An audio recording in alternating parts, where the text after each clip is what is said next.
اللہ یا رحمان یا رحیم، یا اللہ یا رحمان یا رحیم روزانہ 1200 بار پڑھیں۔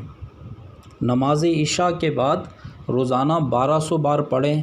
انشاءاللہ کسی نے آپ کا کوئی حق دبا لیا ہوگا یا آپ کو نوکری میں وہ مقام حاصل نہیں ہو رہا ہوگا جو آپ کا حق ہے، اور اس پہ کوئی اور قابض ہوگا، آپ کی جگہ پہ کوئی قابض ہوگا، تو انشاءاللہ اس وظیفے کی برکت سے آپ کو آپ کا حق مل جائے گا۔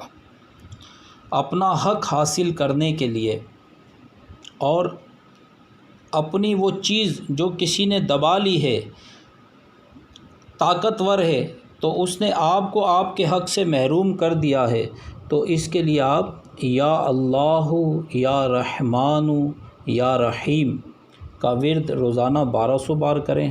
اول و آخر 11 بار درود شریف پڑھیں، اور ساتھ میں نماز قائم کریں، نماز پابندی کے ساتھ ادا کریں، اور پیارے آقا صلی اللہ علیہ وسلم پر کثرت کے ساتھ درود پاک پڑھیں۔